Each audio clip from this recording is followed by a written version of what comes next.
And welcome back. It's SpinTV's coverage of the second round, the lead card, the final major of the 2019 season. It's the United States Disc Golf Championship. I'm Jamie Thomas, and again, alongside Ken Climo, to take you through the back nine of the Winthrop Arena. Champ, we are 27 holes in, and we are no closer than we were previously to figuring out who's going to take this thing home, but it's been exciting so far. It definitely has. They couldn't really ask for better wind conditions out here. This course is really tough when it gets a little bit windy, and it's almost impossible when it gets really windy. So these players are benefiting from some low wind conditions, but the heat, that's another factor. Yeah, the heat certainly has been an issue. Chris Clemons 5 down through the front nine.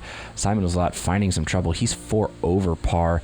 Drew Gibson just a couple under himself. And Nathan Queen throwing up the horns. He's playing pretty well.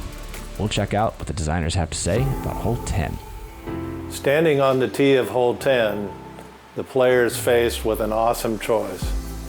Do I want to be spectacular and go for the eagle, or do I want to play for the birdie up the narrow left side of the fairway? Either way, accuracy is going to be super, super important. And many of the players are going to have 2 discs in their hand, and they're going to put one down and then go for it. The quintessential juxtaposition in the game of golf. Risk, reward. Chris Clemons looks like he's going to play patient. Yeah, I think it's a wise choice being left-handed on this hole. Not a whole lot of room to land in there being lefty. You have to throw it and turn it over and get it out behind that tree and then flex back to a very small landing area. The righties have a little bit of advantage going for the green on this one because they're hyzering back towards the fatter part of the inbounds. And neither of the lefties did a great job of laying up there. Be a little pinched off with that lie against the tree. Here's Drew Gibson's chance to make a statement. He's launched it high, strong, moving in right towards the basket. Ooh. That's Stop. Unfortunate. Stop it. Oh, don't tell me you're going to go out across the wall. Oh. It was just slow motion. Just agonizingly watching it roll towards that OB. It was so good, it was too good. There is a thing is too good, such a thing as too good. And that's that bush that come up out of nowhere. I've never seen that bush before, and it just appears this year. I don't think Simon knew it was there either. He can't believe he even hit it in the first place. And it's going from the drop zone. Drew throwing his third. Very unfortunate, too. Just dial in the shot, throw it perfectly, and then roll. And then he challenges the bricks once again. Oh, that's the adage. If you don't want to have to putt, you put it close, and that's what they're trying to do is have tap-ins. Simon, he was so good with that spike shot yesterday, and it just has not been as dialed as it was 24 hours ago. What a difference a day makes. And he left it a little wide and got no benefit on that upslope. Just dug in. Actually went backwards a little bit. Nathan, not trusting the forehand at this distance, leans into that backhand to make sure it doesn't hyzer. Oh, I think that just slid in. Wow, he's got work to do. On the other hand, well, with the same hand actually, the other way to throw it. He did opt for the sidearm because he was also pinched off by the tree. I think it was the next tree up that he was pinched off by, and that's going to work out for him. Little 20-footer there, pin high.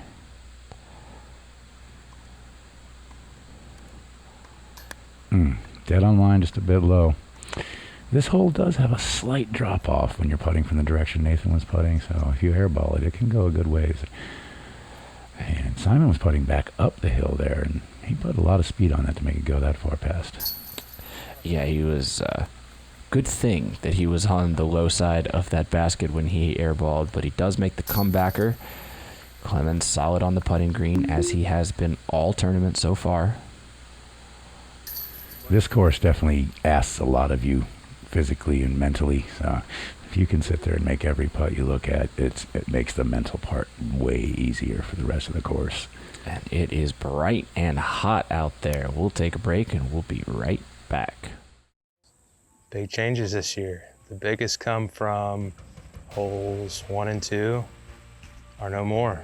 Now the opening to Winthrop Gold will be handled by holes 3 and 4 last year, which are holes 1 and 2 this year. The course has a bit more bite than ever from the start. Bite or bark. Not sure what's worse here at Winthrop, but both of them can get you as we move on to hole number 11. Right to left sloping green on this one. We were talking about the lefty advantage on this yesterday, champ. Yeah, you kind of want to be right where the drone's flying right now if you're a lefty. Yeah, there's most of this whole fairway does slope right to left, but there is a little bit of a tabletop along the right side, along this hedgerow there, so it's fairly flat up there, and your disc will stop. But if you're anywhere on these slopes, the disc can move quite a bit after it hits the ground. And you can see that left side OB, I should say the downhill OB from the pin, that's dangerously close. It is. I think it's still on the slope, so anything it travels to the bottom of the slope is going to find its way out of bounds. That's tucked into the bush end there. Those hedges are so much bigger than they used to be. It's a lot tougher to get in there and play out of. And it's tough to see exactly where they end, too, so getting around that corner to where the drop zone is, if any of these players do find out of bounds, Nathan Queen's going to have almost the drop zone shot there. Just 20, 25 more feet on that throw than Chris had, and it's going to put him in a lot better position. And Drew Gibson lining up the big gun once again. Full rip on this one. Oh, it's cruising down to the left. He's got to carry enough distance to get safe down this direction. Oh, he's got plenty of it. Look, he almost goes OB long on the other side. And wow, it's bonus that you can just get down that hill a little bit so you're not throwing downhill at the pin on your second. Yeah, definitely being a right-handed backhand player, he's going to love that spot. He's throwing uphill. Oh, Simon's not standing this one up quickly enough. Oh, that's heading to the road, folks. Great dodge by the spectator, but I'm sure Simon secretly wishes maybe the guy wasn't so quick and could help him out. Because if you do stay inside the sidewalk, you have a chance to be in bounds. But I think he was right in the middle of the OB area when it went across the line, so either way, I think it was going to be out. And either way, he will go to the drop zone. Chris with a good little escape shot there, taking the medicine, as we say. Yeah, that's about all he could do from there. Nathan's got this one on a nice floaty line. Sit soft. There's that little bit of movement we talk about on this green, but being lefty, his movement was uphill instead of downhill. He's been so good at just playing a measured game, not getting ahead of himself, not letting the moment get too big. I mean, I know it's still early, but it's still a major championship, and it's impressive to see him play like that. Yeah, these guys are in a space they've never been before, and it's good to see them handling the pressure. Simon along the basket, putting back uphill. Here's Chris just looking to get up and down, move on with a par. That's a beautiful shot. Minimize the damage from the bush and get out of there with a par. Pars aren't going to kill you. And we're just now getting to Drew Gibson's drive on this hole. Wow. He's softened that approach a little bit and almost slid across the line, but he's got it to stick. So he's inside the circle. Should be converting that one into a birdie.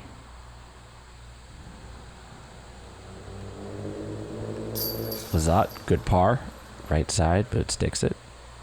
It's a good save from that drop zone. That's not an easy shot from over there. Drew, also drawing the right side of that basket, no problem. That's a great birdie. Chris is with the par, and this should be birdie. Yep. Couldn't wait to get it in there. Just run up there and tap it in. Yeah, don't think about it too long. Don't let it happen. Hole 12 on the way. Let's see what they have to say. On the tee of hole 12, the competitor gets the chance to just rip it, maybe all the way to the 600-foot sign that's waiting out there. But there's OB left and OB in a lot of the familiar landing zone. So the player's going to have to make that choice. Do I want to try and cross over, or do I want to play a little bit shorter than last year? And the player's going to want to have everything they can, because this approach into the green is very, very tight. And if they don't make it, they throw again from where they threw or go to the drop zone. And the drop zone is one of the most challenging on the Winthrop Arena course. You heard it from the man himself. Stroke and distance just to be a little more punitive on this hole. Yeah, this hole is pretty long as a par 4 standards go anyway, and they've made it even tougher with the addition of the out-of-bounds area that creeps in over top of the ridge. And if you're a shorter thrower, this hole just became immensely harder to birdie. If you've got the gun, say like a Drew Gibson, and you can go right past the OB that crops out into the fairway into the bowl and have a relatively short second shot, and he's done just that. Look at the distance on that throw. I mean, back-to-back holes, he trusts that same driver off the tee. Nice low aggressive line there. Chris. He snapped it way over there, and it's heading towards the left line, but it's hooked up enough, and there's almost only one thing he can really do from there is lay up again. Yeah, he's definitely out of position to attack for birdie here, but again, remember, it's 98 degrees out here. It is simmering and sizzling, and, you know, sometimes you just be patient, wait for those moments to come. Simon has launched this thing up, and it's fighting against the line over there, it looks like. It looks like it's just in there. Yeah, fared better than he did yesterday when he found that left side OB. Like you were talking about, there's that layup from Chris Clemons to the left side. Yeah, it's smart. You know, there's a lot of area inbounds over there, and it's a pretty easy upshot to save your par. This is a hole that you really don't need to mess with if you're not in a good position off the tee. Wow. You know, Nathan Queen right there, we just said he was out of position to attack, but he really put a good move on that and used the shape of that fairway to his advantage. He did, but he's still going to be having quite a distance of his putt. I mean, to go for that one with the backdrop, you can see that it falls off there quite sharply, and he's going to have more than 35, 40 feet, I would imagine. Simon going back to that spike shot again. Decent success. Drew holding that follow through, needs to get across.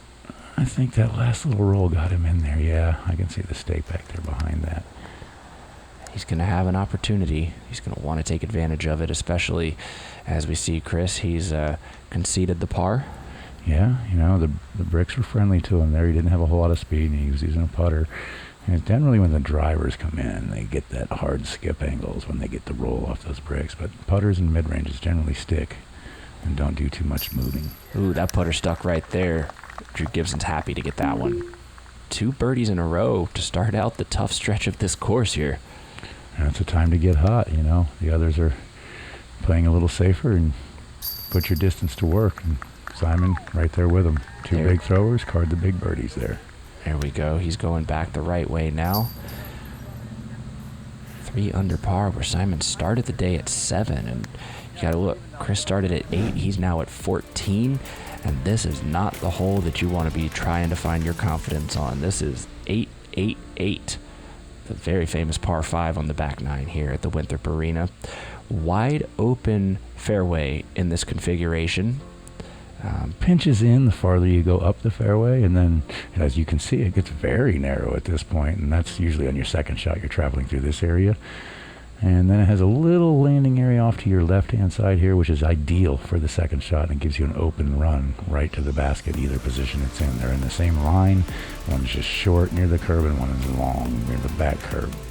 And one thing that's scary about that back corner that's accessible to these players is the inconsistency of the ground. You've got the walking path, you've got some bald spots, you've got some grassy spots. Some humps and some bumps, and yeah, it's all kinds of fun stuff. That landed out of bounds and skipped back inbounds. He's pretty fortunate. That could have stuck and just rolled sideways, and he wouldn't have been liking that result. Power player's advantage right there. Simon's got this one skied up. He needs to get down. He threw it a little too high. There's some weeds and trees on the left that you don't want to get stuck up in, and he's just outside of it. He's not going to have a great run up. Yeah, on the fringe, going to mess with the feet on the approach. Nathan Queen plays it way away from the out of bounds, which is smart. There's a lot of room over there. No reason to get too close. He needed that much room. I mean, that thing got within 10, 12 feet of the path there. But you have to go all the way across the path, I think, to be out of bounds. He judged the stability of that disc very well here, and this is where Chris Clemons is showing why he's the highest rated lefty in the world. He's got both spins. He played it away from the path with that big sidearm, and he could be a little more aggressive because he knew the turn was going back to the left at the end. Here's Nathan. Look like he's going to that back corner. I expect to see much more of this with the shorter pin.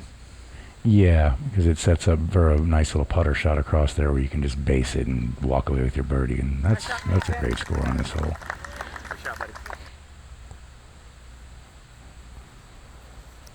The new design of this hole hasn't really, to me, seemed to put up the huge numbers that it used to when it was played between the other two OB areas, which was the parking lot and the sidewalk and the little valley there.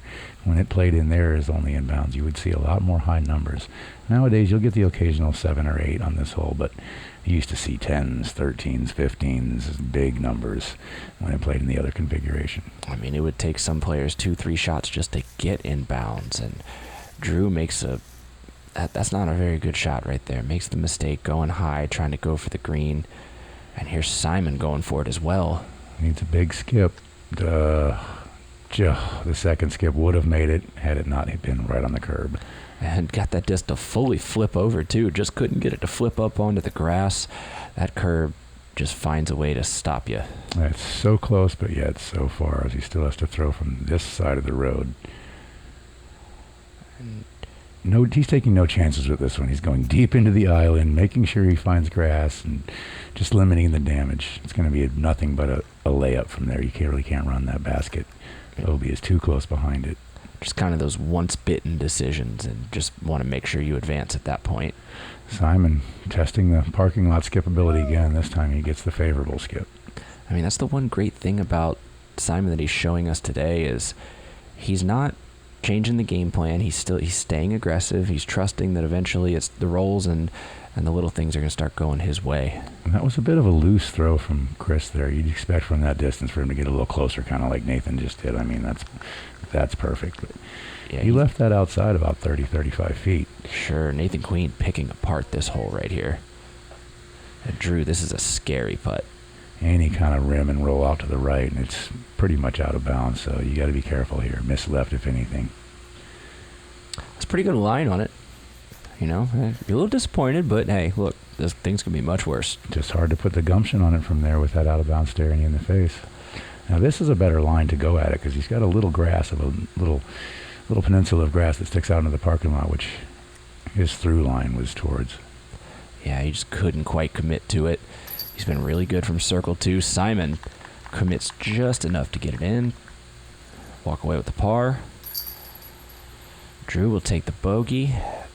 Still 2 down on that stretch of 11 to 13. Not too shabby, all things considered. Yeah, you know, he's playing a smooth round. He's not running out in the lead, but he's staying in touch. And that's all you really need to do in the first 2-3 rounds. And as long as you're in touch and 4, 5, 6 strokes back heading to the final round, you've got a chance on this course because strokes can pile up and you can make a lot of strokes up on a player in just one hole. 3, 4 strokes sometimes on one hole we've seen frequently happen out here. And you were talking about how the scoring differential hasn't been as much on 13, but this short 413-foot par 3, very downhill, and they've really found some different ways lately in the iterations of this championship to build some scoring separation into this one. Yeah, they've raised the basket, they've tightened the hazard area around it, and this year they've added what looks like 4 large bales of hay, and that flirted with the hay bales, but very near the line. Looks like it came up a little short just by the way the dust flew. It didn't travel forward after it hit. Very difficult to tell. Simon looks like he doesn't like it. High early release. Didn't want to challenge. I guess, you know, sometimes it gets in your mind right at the end, right before you throw, that there's a lot of trouble down there. Maybe I shouldn't fully commit to this one. And that's what that looked like that was. Is my disc stable enough for the shot kind of thing? Right. And Chris didn't have that problem. He took it out wide. Oh, and it skips off the top of the hay bale. Wow. I mean, makes the designers happy right there, right? They know they put it in the right place when the tournament leader clean hits one. This is a route I would more expect from Simon to throw here, is the big highs are around the Magnolias because you're over inbounds the whole way through, and as long as your skip doesn't go too far to the left like this one's trying to, he gets the curl. It's the safest play, I think, for a righty backhand. Wow, and also the most likely ace play on this elevated pin. Drew running it. 50-50 ball there. Yeah, it's just too much trouble down there behind it to give it any more than that. Good kick. Solid catch. Oh, a little high sit. This green is steeper than the camera makes it look, and rollaways happen very quickly on this hole. Nathan has been leaving those circle 2 putts short. Actually got enough too much on that one. Yeah, Chris, he loves that one right there. That is a momentum putt. You know you're playing well when you can make that, even if it's for a bogey. Yeah, that basket almost seems like it's sitting on top of a house. It's so high when you're down on the low part of that green. And then Drew Gibson, similar putt to what we saw Paige Pierce birdie this hole with yesterday. I mean, you look when they walk up to it, they have to actually reach up to get the disc out of the basket. That thing's sitting head high with the rim on the low side. And that is 14, par 4 on the way. Standing on the tee of 15, the player sees the triple mandatory. But they don't just see that, they see the sunlight beyond the triple mandatory. And they want to throw to the sun. They want it so bad because they want that birdie coming down the stretch, and they want to challenge that triple mandatory. For those who do and don't make it, we've changed the drop zone this year, and they can actually save par if they do miss the mandatory. But like everywhere else on the Winthrop Arena course, that new drop zone is not easy. If they go for the birdie, they might miss it and actually be on their way to a double bogey. So birdie, par, bogey, or double bogey are all waiting on number 15. And putting that crossbar, making it the triple mandatory, just really makes getting up this fairway difficult. Yeah, this fairway's already pretty tight as it is. They've made it just a hair tighter with the left side Mando, but the crossbar definitely gets in your mind. And Chris getting some love from the course there. He was going to miss far to the right side and just kicks him back into a position that is not so damaging. Drew's caught the center of the right Mando tree and kicked dead in between there. It's not going to hurt him. And here's Simon looking to get something going late. Put a good move on it. Oh yeah, slipping past the, oh, beautiful little skip, and gets right into the garden spot. That's a beautiful shot. Nothing in the way from there, just a smooth little hyzer. And that nose angle on that low line shot, really impressive. This one's trying to get back. Oh, that's missed the Mando, I believe. Shake it off there, Nathan. Yes, here's the new drop zone. See the tight window you have to throw through there, and then the basket is a good 50 feet left of the line you're seeing on the camera. See how he had to turn it really hard to get it in there, and he's still going to be, oh, that was a beautiful shot. He's all the way up to the mouth of the green on that one. That, being left-handed, that was just tasty. I got a little chills right there. That's pure. Chris trying to do a little work, get a little tricky. Just played it out into the field, a little wide right, which is, it's going to make his birdie really tough to get. I think it's just a layup from there, but par doesn't hurt you. Drew called his card mates over to make sure that everybody agreed on the proper way to address his lie here. He's throwing it under the crossbar, but yet over the next set of trees, which are really tall out there, and that takes immense power to do that. And sure enough, he makes it out into the open field. Very few people in the world have that ability. Right. And here is Simon. A birdie would feel so good considering the round he's had. I'm going to be a putt-off between he and Nathan there. From a forehand skip to a backhand skipper. Oh, that got a bit of a bad break. He was in there about 12 feet from the basket and caught a little backwards roll. Yeah, 15 says earn your par, Chris Clemons. Here's Drew with a little touch. That's nice. And that's all you can do from over there. Those hollies just totally block you out. Basically just telling you to lay up. Earned. Well earned from Chris Clemons right there. Yeah, big stretch. Simon's going to use all of his lanky, just over 6 foot frame. the tough side of the green over here. That right side is a little much tougher to putt from than the left side.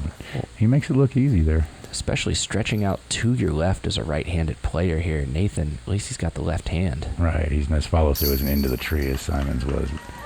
Safe par from the drop zone. We saw him make a similarly tricky putt yesterday. He's really been good on this green, and this should be no problem for Drew. That's a world-class up and down by Mr. Queen there.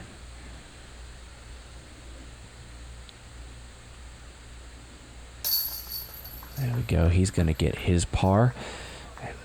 Chris Clemons, 15 down. Nathan Queen, 12. Drew sitting 11. And Simon, 4 under. Needing to do some work. Hole 16, we saw Simon with the incredible roller shot yesterday. And again, we have 2 lefties, and we have Drew, who tends to like that kind of straight hyzer flip shot. I expect to see a variety on this very attackable downhill par 3.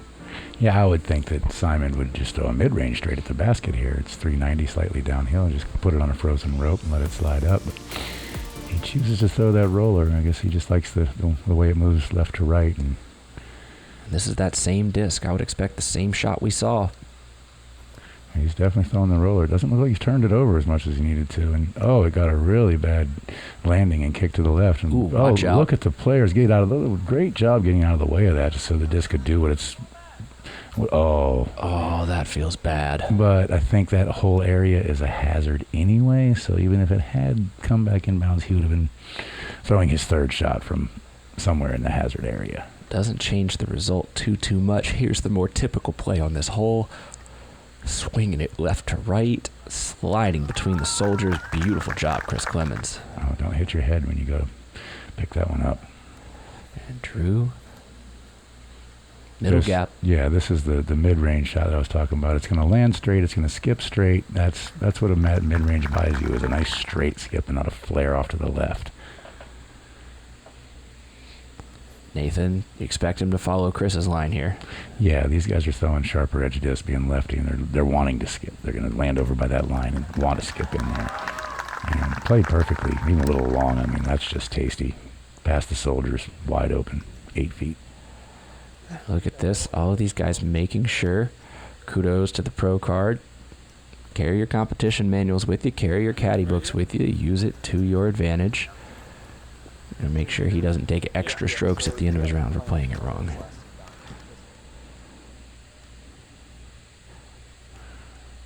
Annie line. Simon. Oh. Come on. And he just shrugs it off. Look at this. Little turn around, look at somebody. Whatever. All wrist. Just a little hop forward. That's pure wrist on that shot. That's just, again, one of the only people in the world that can pull that shot off. He's definitely a crowd pleaser, and he likes being the crowd pleaser.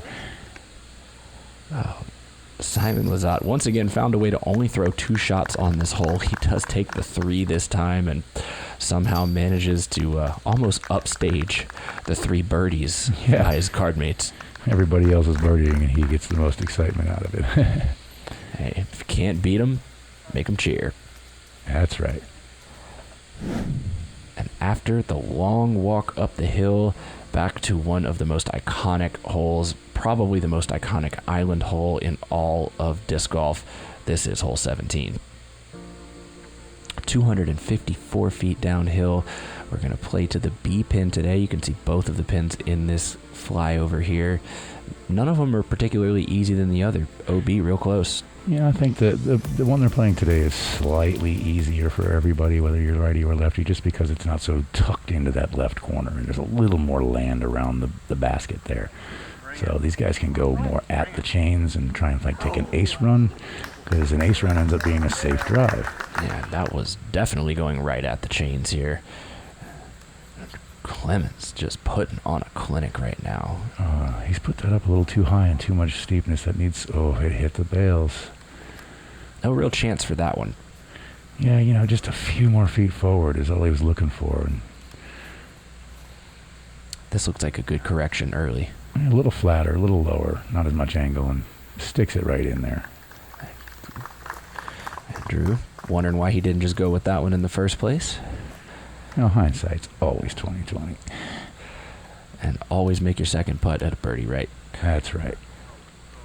Here's Nathan. Oh, that's got a good line on it, too. Oh, a chain high going by. Can't fault anything about that shot. Going to have about a 25-footer for birdie. Two of the better left-handed players in the world battling to be the better left-handed player on the lead card right now. Simon's got that anti-putter again. Oh, this one's lining up nicely. Just tails off and catches the bottom part of the rim. That was 3 really close ace runs out of those 4 players there. Just a little kiss off the cage for Lizotte. When he gets a little wrist action on those putter shots, he is dangerous. And there's Nathan. Nice putt. That is a good one to have right in this moment. Drew to safe bogey. This is needed. You know, when you made a mistake already on this hole, you've got to hit your putt when you throw it in there. And that changes your disposition going into 18. Definitely. Bogey's way better than a double. It almost seems like it's 2 strokes better, even though it's only 1 stroke better. And Simon going to get a good birdie there, and all of a sudden, Simon's back to 5 down. He's fighting back into this thing. 1 more hole left. Join us on the other side.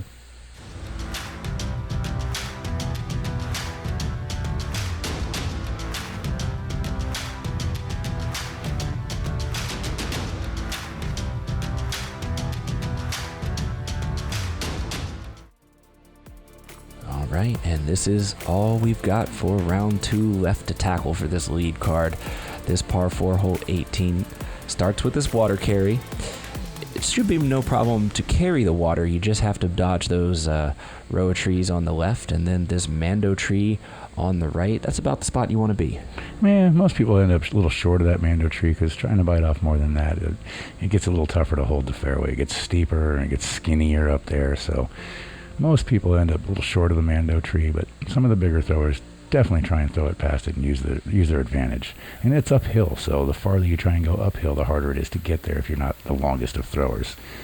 And Nathan Queen, not the longest of throwers on this card, but he's been very accurate so far. Lefty backhand to his advantage. Nice and low, really nowhere else it can go, but right on the line he left it with a little bit of right turn at the end. And man, that's made it a long way up past the Mando tree. He really punched that one far forward up the fairway. Yeah, this fairway takes a slight kink to the right, just around that Mando tree, so it favors the lefty drives a little bit, and the ground is sloped good for a lefty hyzer to come in there and stop. Lizotte clear for takeoff. Boy, he's put that thing way up in the air. Wow, that's over top of the Mando tree by 40 feet and diving back towards the OB on the left, and yes, it disappears into the forest. Oh my goodness. Simon, that was some craziness. I got to give props to the camera operator right there for keeping that thing in frame. Right? Never lost it. And here is Chris Clemons. This is a moment you could be leading the tournament going into moving day. Just got to get through this last hole. He's released that a little early, and that's going uphill before the Mando tree, and that's going to have to fight to be inbounds. Nope, he's given the red flag. Sometimes those will pop up and roll back down inbounds. Chris, not so lucky there. We've even seen him roll back into the lake from that position. So maybe a little bit luckier to be using the right side OB. Drew just one-upping Nathan Queen a little bit there. That is a perfectly placed drive. I think he just threw a mid-range up there that far, which is just insane. Oh, wow, look at this shot from Chris. It's got to slow down. Sit. Nice. That is the way you make up for a bad shot at Winthrop. You park the next one. I mean, he has not missed a scramble to date. That was putting him in danger of it in this tournament anyway, and that makes it easy. And Nathan Queen following up with a great shot of his own. That's hard to get a lefty backhand turnover in there. Very difficult shot, but he was far enough up at the fairway he can make it work. Have yourself a day, Nathan Queen. Look at these drives; they're just chip shots into the green here. I mean, this is just crazy to see. That it seems like every year these guys just get further and further up this fairway. I mean, what else can you do? Yeah, risk reward. You got to take a risk to get that far up the fairway, and these guys took it and succeeded. Looks like they're discussing whether he made the Mando or missed the Mando because it was so high over the tree. No one could quite tell if it made it. Yeah. But looks like they gave him the benefit of the doubt, and the video showed that it looked like it made the Mando. Yeah, I think the group made the right call there. Simon using the OB rule, taking it back on the line of play. Drew Gibson, solid stick. Skips one off the rim right there and gets a little fortune. That's a little high left. Basket catches it nicely. That's not really a basket you want to mess with. You want to make that one dead center. That's the best one we've seen of the three. And just some surgical precision on the back nine by these lefties. I mean, this is a 8 down for Nathan Queen. Chris Clemons to preserve that 8 down with this little. No problem. I'm pretty sure we're going to see the two lefties on the lead card tomorrow, and I'm not sure about Drew, but Simon's definitely going to fall back some. Yeah, and they both will fall off of the lead card as Clemons and Queen will be joined by Nico LaCastro and Eagle McMahon. Conrad, Gibson, Dickerson, Russell will be your Jomez Pro card tomorrow. And let's check in with some of the players on the lead card about their rounds. How did you feel out there today? How did everything go for you? Well, for a lot of people out there, I am one of the less known people. I'm from North Carolina, so it feels good. If you guys were watching the live feed, I'm sure you heard a lot of the cheers I was getting. So the hometown crowd feels good. I felt pretty comfortable coming into the round. I didn't have any extra pressure on me. I didn't feel like I did from being on lead card, and I was able to keep the nerves down and have a good round. Now, you had kind of a little bit of a breakout here last year. I believe it was top 10, right? 11th. 11th, okay. But you had some hot rounds. You know, we kind of first started to learn who you were a little bit here last year. What do you take from that experience that you've been able to apply to this year where you're now, second place? Well, coming into the week, before I even got here to practice, I felt like I had a pretty solid game plan because last year, like you said, I took 11th, but I didn't putt well. So as long as I started putting a little better, then I felt like I was going to be in the running this year. I'm not putting the best, but I am putting better than last year. So just following the game plan and getting some good practice rounds in beforehand. If we're being honest, there was, you and Nathan, guys who are a little bit less experienced, with Simon and Drew, guys with a little more experience. Turns out you and Nathan are the ones there still. Was that something you expected going into it? Was there a certain mentality that you felt like you were able to have versus some of the other guys, or how'd that all shake out for you? I think Winthrop is a course that rewards staying in the fairway. And Drew and Simon, they throw super far, of course, but they did have a couple errant shots here and there, and so that cost them a couple strokes. Me and Nathan mostly kept it in the fairway. That's really what you want to do out here, keep it in the fairway and make putts. Distance doesn't matter as much as on other courses. I was talking to Corey a little bit earlier, and we were noting you're almost playing that Sexton style of, like you're saying, safe, staying in the fairways. Was that always kind of the game plan coming into this tournament? Yeah, I feel like that kind of suits my style. I've watched Sexton a lot over the years, and I kind of want to be like a left-handed Sexton. I want to, be very consistent. Throw some big shots when I need to, but just be super consistent. And I think with Winthrop especially, consistency pays off. I was gonna say, honestly, you don't seem stressed out. You don't seem stressed out at all. So what? I'm freaking out right now. What does stress you out? What does stress me out? Probably normal adult things, like paying bills and taxes, things like that. All right, man. Well, I think you're going to have to pay some more bills if you win this event. Probably.